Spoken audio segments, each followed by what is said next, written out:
안녕하세요, 찰리브라입니다. 1000달러가 급격하게 떨어졌다가 1000달러가 이제 다시 회복을 하면서 지금 현재 비트코인이 횡보를 하고 있는 와중에 알트코인들은 순환매 장세가 지금 이루고 있고, 비트코인이 됐건 알트코인이 됐건 지금 뭐 순환매 장세가 됐건 저는 개인들이 참여해서 지금 장세 변화가 이루어졌다라고는 전 절대로 생각을 안 합니다. 예. 기관 주도의 장세이고, 그리고 인공지능을 이용해서 그냥 시세 변화를 살짝살짝 줄 뿐이지 어쨌든 개인이 많이 배제돼 있는 현재 상황이라고 생각하고, 앞으로의 이제 뭐 달러 인덱스를 보면 앞으로의 진짜 장세가 언제 정도 얼만큼 올라갈지를 우리가 또 알 수 있거든요. 그리고 가상자산 시장의 방향성을 우리가 알 수 있는데, 제가 어저께 경제면에 기사를 한번 보다가 하나 발견한 게 있어서 공유해서 이제 말씀드리려고 합니다. 일단 제목이 5대 은행장 원달러 환율이 연내 1,100원까지 떨어질 거다. 그리고 내년에는 1,050원까지 갈 수도, 떨어질 수도 라는 제목으로 나왔는데, 무슨 얘기냐면, 자, 한국은행이 추가 금리 인하 가능성은 적고 내년 하반기에는 인상 전망도 있다. 자, 은행팀에서 뭐라고 얘기를 했냐면, 5대 주요 은행의 은행장들은 조 바이든 민주당 후보의 승리가 유력해진 미국 대통령 선거 결과가 원달러 환율의 하락 요인으로 작용할 것으로 내다봤다. 그래서 국내의 5대 은행장들이 달러 인덱스가 지속적으로 떨어질 거다라고 견해를 많이 피시는데, 사실은 이거는 MMT 이론하고 맞물려 있는 거죠. 양적 완화를 또다시 거대하게 2조 달러가 넘는 양적 완화를 진행할 거다. 그것으로 인해서 위스키에다가 물을 더 타면 당연히 위스키는 연해질 수밖에 없다. 이런 이론을 그분들이 다 말씀을 하시는 거죠. 근데 이게 사실은 그 달러에 국한된 얘기는 아니라고 저는 생각하거든요. 그리고 유로와도 마찬가지, 그리고 파운드와 그리고 엔화 포함해서 저는 전반적인 약세 흐름이 있을 거라고 저는 생각합니다. 그에 반해서 신흥국의 통화 가치는 상승하고 있다라고 저는 알고 있거든요, 현재. 그래서 원화 가치가 오히려 지금 G7에 있는 선진국들 통화 가치보다 어느 정도 지지를 향후에 할 가능성 높고, 위에나도 중국 위에나도 마찬가지로 당분간은 그렇게 갈 가능성이 높다는 거죠. 그리고 중요한 건 우리가 가상자산 시장에 이제 투자를 하면서 돈 가치의 하락이 지속적으로 있을 거라는 걸 기본 전제로 깔고 자산 시장에 사실 투자를 한 거예요. 지금 우리는 암호화폐 투자한 게 아니라 버추얼 에셋, FATF에서도 그렇게 규정해서 이미 형성을 해놨기 때문에 저는 자산 시장에 우린 투자를 하고 있다라고 저는 생각합니다. 그리고 뭐 달러를 포함한 뭐 미국에 있는 시민이 됐건, 뭐 유로를 포함한 뭐 유럽에 있는 사람들이 됐건, 영국의 파운드화가 됐건, 뭐 일본 사람이 됐건, 통화 가치의 하락이 지속적으로 있을 거라는 걸 알기 때문에 그들도 마지막 선택이 저는 가상자산 시장이라고 저는 생각을 합니다. 주식시장이나 부동산도 대안이 될 수는 있지만 어쨌거나 저쨌거나 저는 최후의 마지막 자산시장에 큰 버블이 형성되는 거는 궁극에는 이쪽으로 올 거라고 이제 저는 생각을 하고 있고, 자, 그리고 비트코인 시세에 관해서 이제 말씀드리려고 하는 건데, 자, 여기 보시면 아마 여러분들 지금 시세를 보면 아마 느끼시겠지만 요 근래 급격하게 한번 떨어진 적이 있었어요. 그래서 한 1000달러 정도 떨어졌다가 1000달러 정도 지금 상승을 했는데, 이게 아무래도 지금 보시면 고점은 내려가고 그리고 저점은 상승하는 삼각수렴 패턴이 어느 구간, 그래서 이번 달 말까지가 됐던, 이번 달 뭐 하반기가 됐건 그때까지 이루어지면서 삼각수렴이 이루어질 가능성이 되게 높다. 그래서 당분간은 박스권 흐름에 알트코인 순환매 장세가 될 가능성이 좀 높지 않을까. 그리고 수렴 부분이 끝나는 시점이 갔을 때는 그 이후에 비트코인이 다시 한번 레그업 하면서 급상승 일으킬 확률이 되게 높다라고 말씀들을 되게 많이 하시거든요. 그래서 그때 시점이 16,250달러에서 17,000달러를 그 견해를 피시는 분들이 되게 많아요. 그래서 만약에 지금 현재 당분간 비트코인이 박스권 장세에 있으면서 뭐 알트코인 순환매 장세가 있다면, 내가 가지고 있는 알트코인이 오른다면 야금야금 조금씩 빼셔가지고 이거를 비트코인으로, 알트 상승 시 이득분을 비트코인으로 옮겨 두시는 것도 제가 보기엔 전략 중에 하나라고 생각합니다. 그리고 중요한 건 우리가 뉴스에 사서 그 현실적으로 어떤 그런 게 작용을 하면 뉴스에 팔아라 이런 게 있잖아요. 소문에 사서 뉴스에 팔아라 이런 얘기가 있잖아요. 그래서 12월 1일 날 이더리움 2.0이 구현되는데 지금 소문이 되게 무성해요. 그래서 오피셜하게 나올 때가 12월 1일이기 때문에 아무래도 제가 개인적으로 보는 거는 그때까지 이더리움 진폭이 있겠지만 12월 1일을 기점으로 해서 제가 보기엔 이더리움 변곡이 있을 수도 있다는 생각을 하거든요. 그러면서 비트코인 레그업을 할 수도 있다라는 시나리오를 한 가지 또 말씀드리면서 넘어가고, 그리고 알트코인 시총인데, 자 여기 보시면 알트코인 시총인데 사실은 상승 채널이 지속적으로 그려졌던 거는 2019년 10월달 밑꼬리가 길게 말리면서 점진적으로 상승을 하고 있었어요. 우리는 느끼지 못했지만 사실은 야금야금씩이라도 전체적으로 봤을 땐 상승을 하고 있다. 지금 현재도 상승 채널 쪽으로 지속적으로 상승하고 있는 현재 시점인데, 비트코인만 여기서 횡보를 조금만 해준다거나 우상향을 점진적으로 해준다면 아마도 올해 연말 12월 달하고 내년에 진짜로 알트코인 여러분들이 원하는 장세가 도래할 가능성이 상당히 높다는 거죠. 근데 우리는 올해 연말에 딱 2달 남았죠. 지금서부터 딱 1달 남았는데 그때 기간에 정고점을 가기를 바라시는 분들이 되게 많은데, 제가 개인적으로 느낀 건 제가 반복해서 말씀드리지만 그런 장세는 없어요. 2017년 말에 고점을 급격하게 막 찍어서 급격한 버블을 만들었을 때 같이 지금 시장은 자산 시장으로 재독권화되는 지금 시장이기 때문에 그거는 개인의 그냥 일방적인 희망회로라는 거죠. 그래서 그렇게 보시는 건 제가 보기엔 아니라고 이제 생각을 하고, 자 오늘은 이제 뭐 다양한 코인들에 관해서 그 엔트파이낸셜하고 엮어서 소프트뱅크하고 엮어서 이제 말씀드리려고 하는데, 사실 엔트파이낸셜, 소프트뱅크하고 관련이 있는 거는 비트코인 캐시, 그리고 네오코인, 그리고 테라, 루나, 오미세고 다 관련이 있어요. 알고 보면. 그래서 이 부분은 알아둬서 여러분들이 나쁘지 않거든요. 예전에 보시면 2018년도 뉴스거든요. 근데 알리바바 엔트파이낸셜이 중국 금융 생태계를 뒤흔들고 있다. 이런 얘기가 나와요. 이런 뉴스가 나오는데 구체적인 사항은 다음 페이지에서 이제 말씀드리려고, 달러 하락이 전부터 미국 펀드 중국으로 이동 중이었다. 제가 드리고 싶은 말씀은 이거예요. 그래서 오늘 아까 낮에 제가 이제 뉴스를 봤는데, 사실은 달러가 지속적으로 달러 인덱스가 하락한다는 거는 누구나가 다 알고 있었던 사실이고, 전면적으로 달러 인덱스가 하락을 해서 미국 자금이 많이 중국으로 들어갔던 거는 사실은 올해 6월 달부터 많이 들어갔었어요. 그래서 미국 펀드를 환매를 해서 달러로 바꿔서 그 다음에 중국 쪽으로 자금 수요를 지속적으로 지금 하고 있다라고 보시면 돼요. 이게 실제로 기사에도 나왔고 현실적으로 나와 있는 소스라고 이제 보시면 되고, 제가 이번 영상 말고 다음 영상에서 제가 한 가지 특집으로 다룰 내용이 있는데, 전 세계 지금 중앙은행들이 CBDC를 만들어 내려고 지금 연구를 하고 있잖아요. 중국 같은 경우는 코앞에 지금 있고, 그래서 CBDC가 등장하면서 가상자산 시장이 망하지 않겠냐라고 보시는 분들도 많지만, 이 부분에 관해서 제가 정리해서 한 번 더 따로 특집으로 말씀을 또 드릴 거고, 일단 엔트파이낸셜은 세계 최대 신용카드사 마스터카드의 결제 규모를 뛰어넘으며 승승장구하고 있지만, 중국 내 제도권 금융회사들의 항의로 올해부터 정부의 금융감독을 받게 됐다. 이 내용을 여러분들이 잘 보셔야 돼요. 그래서 이번에 엔트파이낸셜이 이번에 IPO를 진행하려고 하는데, 사실 그게 중국의 저지로 인해서 취소됐어요. 근데 이게 말이 안 되는 게 왜 그러냐면, 이미 엔트파이낸셜은 중국 지배권 하에 있는 기업이에요. 마윈 회장의 지배권이 앞에 있는 건 아니고, 마윈 회장은 얼굴 마담일 뿐이고 사실 이면에 있는 주된 세력은 중국 공산당이라는 거죠. 그리고 그 배후에는 사실 미국 주도의 세력도 분명히 있어요.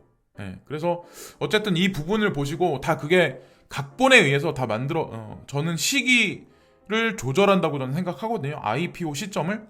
그리고 엔트파이낸셜이 결제 규모와 거래자 수, MMF 규모 등이 이미 세계 최고 수준에 이르는 등 무서운 속도로 성장하고 있다. 그래서 여기 보시면 마스터카드를 훌쩍 뛰어넘었어요. 그래서 엔트파이낸셜이 결제 규모가 8조 8천억 달러인데 5조 2천억 달러가 마스터카드예요. 우리는 항상 마스터카드랑 가상자산 시장이랑 결부를 많이 시키는데, 사실은 엔트파이낸셜에 사실 주목을 많이 해야 돼요. 여기 수치로 나와 있죠.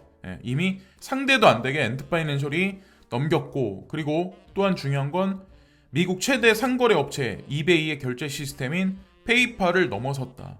페이팔까지 이미 2018년에 넘어섰었어요. 그리고 MMF 규모로는 2190억 달러로 세계 최대 투자은행 JP모건보다 850억 달러나 더 많다. 이미 유니콘 기업에서는 엔드파이낸셜이 2018년도 이래로 전 세계 1위 자리예요. 지금은 2년이 흘렀기 때문에 덩어리가 어마어마하게 더 많이 커졌을 거라고 이제 저는 생각합니다. 사실 그래서 비트메인도 마찬가지고 다 결부를 시켜야 된다고 저는 생각을 하거든요. 비트메인도 마찬가지 비트코인 캐시, 그리고 특히나 네오코인 같은 경우 그렇게 보시면 돼요.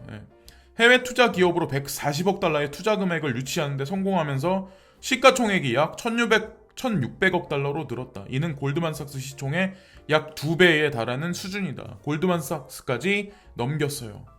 그래서 IPO 취소가 악재라고 보시는 분들이 많은데 전 이게 그냥 전략이라고 생각하거든요.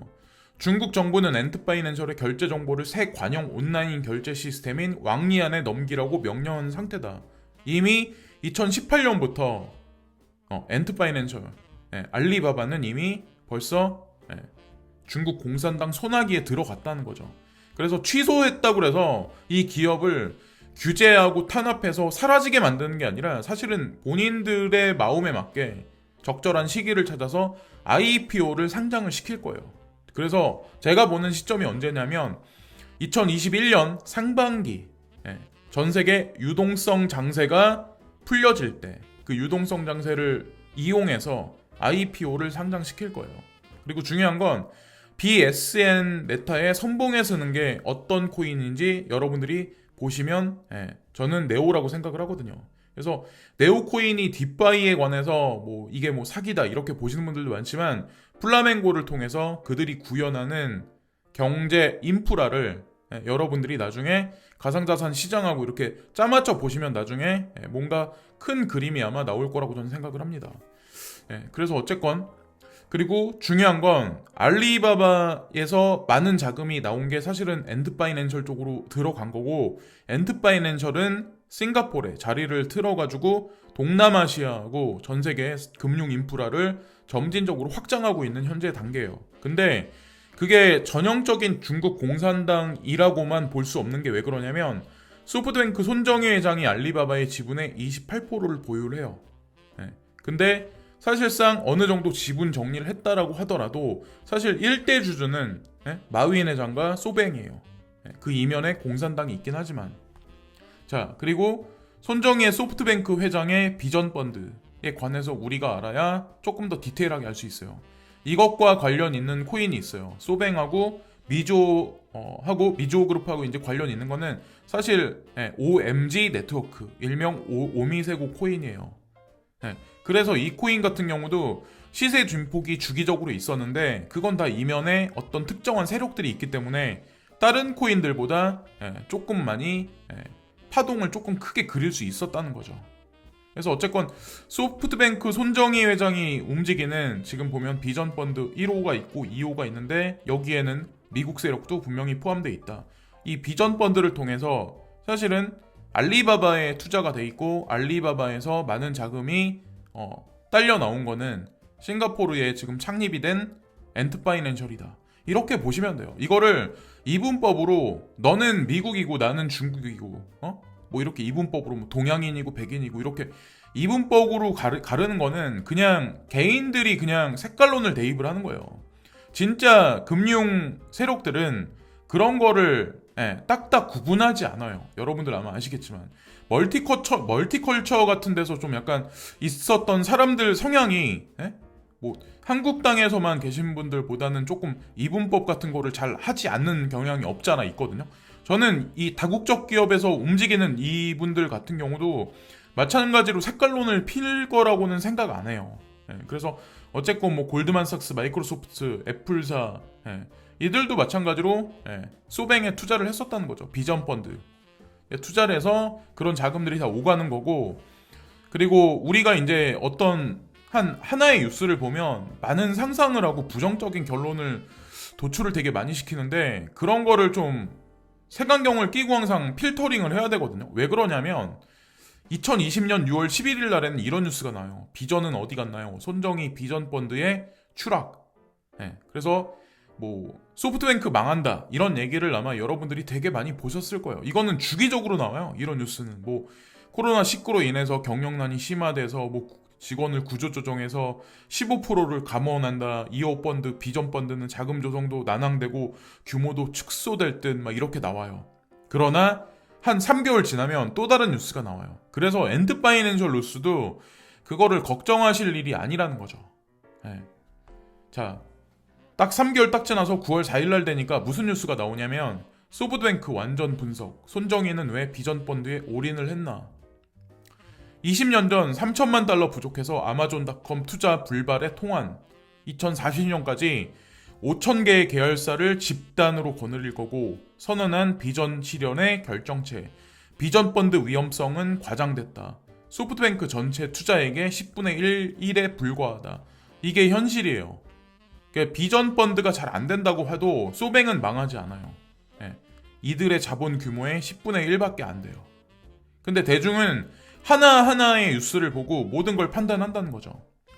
가상자산 시장도 마찬가지예요. 예를 들어서 뭐 중국 규제한다, 뭐 어디 규제한다 하면 그거를 그냥 그대로 순진하게 모든 것을 다 그대로 받아들여요. 근데 그건 아니라는 거죠.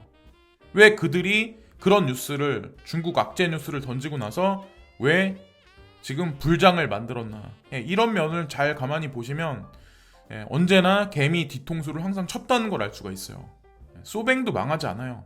엔드 파이낸셜은 IPO를 하면서 대중들의 뒤통수를 강하게 아마 칠 확률이 상당히 높다는 거죠. 그리고 중요한 건 손정희 회장이 지금 크게 그림을 그리는 게 있는데 여기 보시면 페이페이라는 게 있어요. 손 회장은 페이페이를 쇼핑부터 금융 서비스까지 생활에 필요한 다양한 서비스를 하나의 앱에 담아 슈퍼앱으로 키운다는 구상이다. 자, 이거는 소프트뱅크 그룹의 미래 성장 동력이 굳건하지 못하는 점은 약점으로 지적되는데 소프트뱅크 그룹이 투자업 외에 유일하게 공을 들이는 사업이 이 페이페이예요. 라인 같이, 라인페이 같이 그런 식으로. 근데 중요한 건 페이페이로 통일시키고 내년 3월에 일본 최대 SNS 메신저인 라인과 통합하지만 세계적인 경쟁력과는 거리가 있다는 평가다. 일반적인 사람들의 평가는 되게 저조해요. 근데 중요한 건 페이페이는 라인과 통합을 하게 될 거예요. 결국에는. 그리고 중요한 건 여기 나와 있는 라인페이가 있고 네이버가 나와 있어요. 그리고 위챗, 중국 텐센트가 나와 있고 알리페이, 그리고 카카오가 나와 있는데 이 이면에 보면 사실 한중일 간편결제 제휴 구조도가 나와 있고 전체적인 시장에 조금씩 지분 참여가 되어 있는 거는 사실 소뱅벤처스에서 많은 자금이 이미 수혈이 돼 있어요. 그걸 보시면 어떻게 그들이 전략을 구상하는지 알 수가 있어요. 특히나 라인페이는 페이페이, 일본 내에서는 그렇게 움직이고 그 자금 회전줄을 보시면서 한중일 간편결제 시장 구조 그리고 싱가포르하고 같이 동아시아가 하나의 단일 경쟁권으로 구축되면서 어떻게 세계 시장에서 또 다른 추후에 2030년까지의 북미와 유럽 경제 어떤 그런 게 패러다임 시장에서 이게 점진적으로 이제 하락을 하면서 그러니까 지금 보면 동아시아 시장이 어떻게 되는지 구심점이 왜 싱가포르였는지 그걸 보시면 그 퍼즐을 맞춰 보시면 대충 큰 그림을 보실 수 있어요.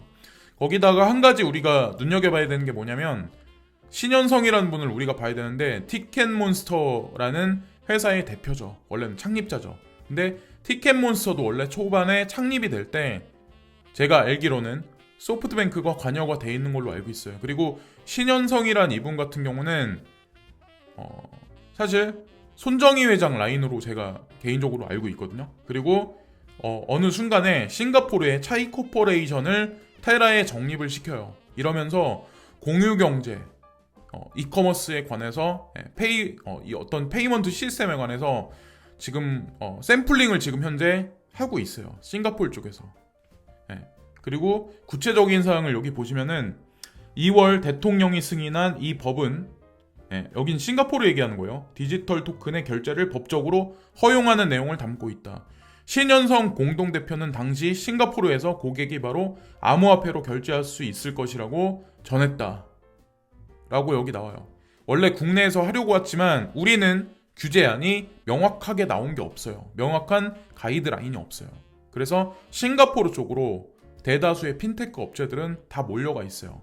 엔트파이낸셜, 비트메인에서 만든 빗닷컴도 마찬가지. 그리고 여러 가지 JP모건도 제가 알기로 홍콩에서 빠져나오고 영국에서 빠져나와서 싱가포르 쪽으로 진출한 걸로 저는 알고 있습니다. 자, 근데 희한한 사항이 하나 있죠. 여기 보면은 업비트의 두나무엔 파트너스 있죠. 왜 루나 코인에 2천만 개를 투자할까요? 2019년 7월 26일부터 지금까지 투자 목적의 디지털 자산 보유라고 여기 써있죠. 이 구도를 잘 보세요. 루나의 두나무엔 파트너스가 왜 투자를 하고 있을까요? 도대체 무슨 관련이 있을까요?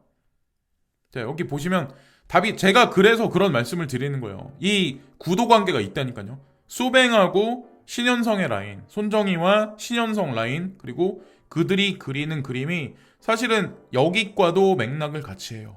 라인페이, 네이버페이, 위챗페이, 알리페이, 카카오페이. 그래서 신현성이 지금 그리는 그림도 아마도 제가 개인적으로 보는 거는 이 그림 안에 들어가 있을 거라고 저는 생각합니다. 카카오 쪽하고 맞물려서. 그렇게 되면 대충 큰 그림 내에서는 아마 하나의 다이어그램을 형성할 거라고 저는 생각해요. 루나 같은 경우도 마찬가지로. 그래서 이걸 꼭 사야 된다라고 제가 말씀드리는 건 아니고 지금까지 말씀드린 거를 잘 이렇게 구체적인 거를 퍼즐을 개개인들이 잘 맞춰보시고, 특히나 바이든 정부가 지금 들어섰죠. 사실은 제가 이거를 말씀드릴까 말까 또 생각을 한편으로 했는데, 지금 트럼프 행정부에서 트럼프 대통령이 계속 제소를 한다, 부정투표가 있다, 막 이렇게 말이 나온다고 하는데, 사실 미국에서는 CNN에서 이미 공식 보도를 했기 때문에 번복이 될지 어떨지는 저는 모르겠어요. 근데 누가 대통령이 됐던 어쨌든 중요한 건 2021년에 초반에 양적 완화가 거대하게 이루어질 가능성이 상당히 높아요. 2조 달러가 넘게. 제가 알기로 2조 2천억 달러가 되는 걸로 알고 있어요. 그것으로 인해서 결국엔 가상자산 시장의 버블이 형성이 될 거라고 저는 생각을 합니다. 그리고 특히나 중요한 건 바이든 이분이 여기 보면 게리 젠슬러란 이분 있죠. 전에 2009년부터 2014년까지 5년 동안 전 CFTC 의장으로 계셨던 분이에요. 근데 이분은 비트코인이나 블록체인에 관해서 막시멀리스트예요. 추종자이기도 하고, 그리고 전문가예요. 증권선물거래위원회, 상품선물거래위원회 경력이 있는 전문가예요. 지금 현재 계시는 미 행정부의 이 두 기관에 계시는 그분들보다는 아마 이분이 자리에 앉으시면 조금 더 프로섹싱을 명확하게 하실 가능성이 상당히 높죠. 왜냐하면 이분은 그분들보다 가상자산 시장이나 블록체인 업계에 관해서 조금 더 이해도가 있는 분이니까. 간접적으로 누구한테 들어서 의견을 억셉하는 스타일이 아니라 본인이 해석해서 본인이 법을 고칠 수 있는 스타일이니까. 그래서 제가 XRP에 관해서도 말씀을 드렸던 거예요. 지금과 같이 부정확한 어떤 그런 상태, 증권도 아니고 상품도 아닌 부정확한 규제안이 XRP를 자꾸 흔들기 때문에 가격이 못 올라가는 거예요. 그러나 어느 순간이 되면 저는 규제안이 풀리면서 가격적인 측면도 탄력이 붙을 거라고 저는 생각을 합니다. 그래서 분할 매수로 그냥 접근해서 나쁘지 않다라고 저는 생각을 하는 거고, 또 하나 중요한 게 내년에 어느 시점이 가면 유동성 장세가 분명히 올 거예요. 내년 1분기 안에는. 그죠? 근데 그때를 코인베이스 IPO가 이걸 노릴 거고, 리플 IPO가 이거를 또 노릴 거고, 코인베이스가 IPO가 되기 시작을 하면 어떤 게 또 있을 수 있냐면 비트메인도 IPO를 어느 순간에 저는 진행할 거라고 저는 생각을 합니다. 지금 카나안만 IPO를 진행해서 그러니까 성공했죠. 나스닥으로 상장이 됐죠. 그리고 비트메인과 꾀를 같이 하는 건 비트코인 캐시예요. 자웅동체예요. 그래서 어떻게 진행이 되는지 그걸 보시고, 이번에 15일날 하드포크가 있는데 그게 시세 상승의 원동력이 될지 안 될지는 모르겠어요. 저는 근데 그냥 꾸준히 가져가려고 생각하거든요. 캐시 같은 경우는. 그리고 또 하나 추가적으로 말씀드릴 사항은 비트코인 캐시가 이번에 15일 날 하드포크 외에 제가 아는 바로는 나중에 하드포크 또 하는 걸로 알고 있어요.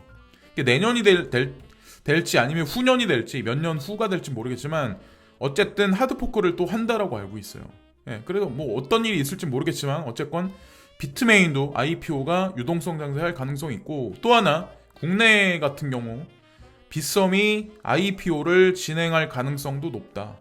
유동성 장세가 온다면. 그래서 코인베이스가 첫 스타트를 먼저 끊겠지만 나머지 제가 말씀드린 여러 가지 지금 기업들 있죠. 이 기업들도 IPO를 순차적으로 하면 이게 이례적인 아마 일이 시장에 아마 펼쳐지기 시작을 할 거예요. 증권 시장과 가상자산 시장의 제도권의 수용에 관해서 규제안도 지금보다 좀 명확하게 나오면서 저는 이제 그럴 거라고 생각을 합니다. 그리고 JP모건이 여기 보시면 지금 그 골드 ETF가 비트코인 ETF보다 못하다. 그래서 비트코인을 위해서 지금 골드 ETF를 지금 팔아 제끼고 있다. 이런 식의 지금 문장이 나오는데 인간 지표들이 아마 이 문장을 보면 의심의 눈초리를 되게 많이 할 거예요. 아 이거 말도 안 된다. 이거는 개미 털기 하기 위해서 그런 거다. 근데 뉴스를 보실 때 잘 보셔야 된다는 거죠. 지금 현재 장세는 기관이 만든 장세예요. 비트코인이 상승하든 알트코인이 상승하든 개미가 타서 지금 올라가는 게 아니에요. 개미가 타고 싶어도 의심하는 사람이 되게 많아요. 저는 물려있는 사람들 말고 추가 투자를 많이 개인들이 막 엄청나게 많이 한다고는 저는 생각 안 하거든요. 지금은 그냥 고인물들이 적정 수준 내에서 그냥 적정한 금액만 투자를 하는 거지 고인물들이 아니라 신규 투자자들이 대거 들어왔을 때는 지금 이 가격은 아닐 거라는 거죠. 그리고 이 기관 주도의 장세이기 때문에 자산시장이 제도권 수용에 지금 초입인데 급격한 상승보다는 완만한 상승이 전체적으로 시장이 그렇게 흘러가지 않을까라고 이제 전 개인적으로 생각을 해요. 비트가 됐건 알트가 됐건 우리는 머리 꼭대기 머리가 생각하는 거는 2017년 연말과도 같은 장세가 2020년 연말에 남은 남은 한 달간 내에 한 달 반 만에 그렇게 될 거라고 생각들을 되게 많이 하지만 저는 그렇게 생각 안 해요. 되게 천천히 올라갈 거라고 저는 생각을 해요.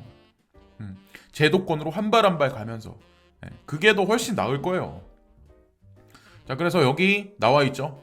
GBTC를 예를 든 건데 여기 보시면 밑에 있는 게 골드고 위에 있는 게 GBTC인데 GBTC로 기관 자금이 10월 달에 상당히 많이 들어왔다. 그레이스케일 자산운용사가 그런 식으로 지금 얘기를 하고 있어요. 핵심은 지금 비트코인 가격이 지금 지지를 하고 있는데 지금 지지하고 있는 거는 기관이 움켜쥐고 흔들고 있는 거예요. 어쨌건 지금 현재 그런 장세라고 보시면 된다라고 저는 생각합니다. 그래서 오늘은 뭐 뉴스거리가 많이 없기 때문에 제가 엔드파이낸셜 위주로 설명을 드렸고 그리고 따로 구글링을 하셔가지고 뭐 여러 가지 소스들과 퍼즐을 맞춰 보시고 하면 그 안에서 개개인들이 아마 찾으실 수 있는 힌트가 분명히 있을 거라고 저는 생각합니다. 그러니까 찰리 브라운이라는 사람이 떠들어서 이 당위성을 거기다 그 각자 개인의 어떤 투자 거기다 이제 붙이지 마시고 그냥 저는 각자 개개인들이 이제 서칭해가지고 퍼즐을 맞춰서 결론 내리는 게 사실 그게 더 낫다라고 저는 생각하거든요. 자기 자신의 확신을 갖는데 지금까지 찰리 브라운이었고요. 오늘도 즐거운 하루를 되시고 구독과 좋아요 끝으로 부탁드리면서 오늘 하루도 즐거운 하루들 되세요. 그래서 제가 아까 말씀드린 비트코인 횡보 내지 횡보를 하고 알트코인 순환매 장세가 뭐 제 개인적인 희망회로이긴 하지만 어쨌건 그렇게 가기를 바라면서 이번 영상은 마치겠습니다. 오늘도 진심으로 감사합니다. 감사합니다.